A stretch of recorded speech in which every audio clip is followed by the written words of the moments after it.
jiraattonni bulchiinsa magaalaa Mattuu haala yeroo irratti mari'atan. Jiraattonni marii haala yeroo kana irratti argamanis akkaataa nageenya biyyaatti fufsiisuun danda'amu irratti xiyyeeffannoon mari'ataniiru.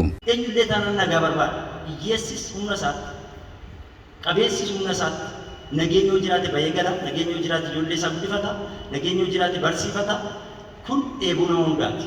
Biyyi tokko kan inni jiraachuu danda'u yoo nageenya jiraateera jechuudha. Akkuma qilleensa dhabnaan namni tokko jiraachuu yookaan wantoonni lubbu qabeeyyii jiraachuu hin dandeenye namnis nageenya dhabnaan jiraachuu hin danda'u. Waa qopheeffachuu miti isa qophaa'ellee nyaatee fudhatee nyaachuudhaaf isa rakkisa jechuudha.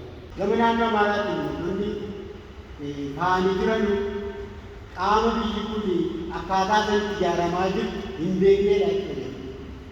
Biyyi kun akkaataa isaatti ijaaramaa jiru hin hubannes haaluma kanaan dura isaatti ijaaramaa jiru se'aniitiyyuu jijjiiramuu seen agarre jedhanii haala kanaaf dhamaa jiru. Kanaaf yeroo ammaa kana qabeenya biyya keenyaa uummata biyya keenyaa kan sabaaf lammii kan waliin gallee walii wajjin jiraanne tokko taanee walii wajjin jiraachuu barbaanna malee addaan baafnee walallayyaanee wal waraanuun barbaannu.